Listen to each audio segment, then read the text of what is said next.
കെമിസ്ട്രിയിലെ coordination compounds എന്ന ചാപ്റ്ററിൽ നിന്നും ഒരു NCERT ചോദ്യമാണ് ക്രിസ്മസ് എക്സാമിന് പ്രതീക്ഷിക്കാം. യെസ്, ചോദ്യം ഇതാണ്. FeH2O 6 times 3+ എന്ന് പറയുന്ന കോംപ്ലക്സ് സ്ട്രോങ്ലി പാരാമാഗ്നറ്റിക് ആണ്. എന്നാൽ അയണിന്റെ തന്നെ മറ്റൊരു കോംപ്ലക്സ് ആണിത്. ഇത് വീക്ക്ലി പാരാമാഗ്നറ്റിക് ആണ്. ഇതിന്റെ റീസൺ ആണ് നിങ്ങൾ എക്സ്പ്ലെയിൻ ചെയ്യേണ്ടത്. സോ മക്കളെ, ആർക്കാണ് അൺപെയ്ഡ് ഇലക്ട്രോണുകൾ കൂടുതലായിട്ടുള്ളത്? അയാളായിരിക്കും സ്ട്രോങ്ലി പാരാമാഗ്നറ്റിക്. അപ്പൊ നമുക്ക് അവരുടെ അൺപെയ്ഡ് ഇലക്ട്രോണുകളുടെ എണ്ണം ചെക്ക് ചെയ്യാം. അയണിന്റെ അറ്റോമിക് നമ്പർ നിങ്ങൾക്കറിയാം 26 ആണ്. അതിനെ നമുക്ക് രണ്ടായിട്ട് സ്പ്ലിറ്റ് ചെയ്ത് ആദ്യം കാണുന്നത് 4sലെ ഇലക്ട്രോണും രണ്ടാമത് കാണുന്നത് 3dയിലെ ഇലക്ട്രോണും ആക്കി എഴുതി ഇതിന്റെ ഔട്ടർ ഇലക്ട്രോണിക് കോൺഫിഗറേഷൻ എഴുതാൻ സാധിക്കും 3d6 4s2. പക്ഷെ അയൺ ഏത് ഓക്സിഡേഷൻ സ്റ്റേറ്റിലാണ്? അയൺ ഇവിടെ +3 ഓക്സിഡേഷൻ സ്റ്റേറ്റിലാണ്.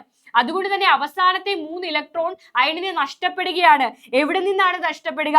4sൽ നിന്ന് 2 ഇലക്ട്രോൺസും 3dയിലെ 1 ഇലക്ട്രോണും ചേർത്ത് 3 ഇലക്ട്രോൺ പുറത്തേക്ക് പോവുകയാണ്. So the final outer electronic configuration is 3d5 4s0. Okay അല്ലേ? അപ്പൊ 3dയിൽ 1 2 3 4 5 ഇലക്ട്രോണുകളാണുള്ളത്. ഈ 5 ഇലക്ട്രോണുകൾക്ക് പെയറിംഗ് സംഭവിക്കുമോ?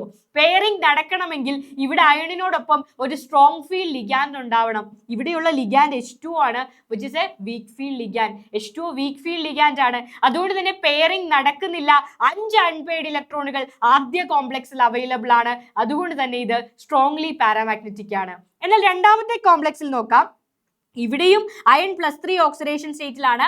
ഔട്ടർ ഇലക്ട്രോണിക് കോൺഫിഗറേഷൻ വരുന്നത് 3d5 4s0 എന്ന് തന്നെയാണ്. എന്നാൽ ഈ 5 ഇലക്ട്രോണുകളുടെ പ്രത്യേകത സയാനോ ആണ് ഇവിടുത്തെ ലിഗാൻഡ് എന്ന് പറയുന്നത്, which is A strong field ligand. Cyano pairing നടക്കാൻ കാരണമാകും. സോ അവസാനത്തെ 2 ഇലക്ട്രോണുകൾ ഇവിടെ വന്ന് പെയറിംഗ് ചെയ്ത് ഒരേ ഒരു അൺപെയ്ഡ് ഇലക്ട്രോൺ മാത്രമായിരിക്കും ഈ കോംപ്ലക്സിലുള്ളത്.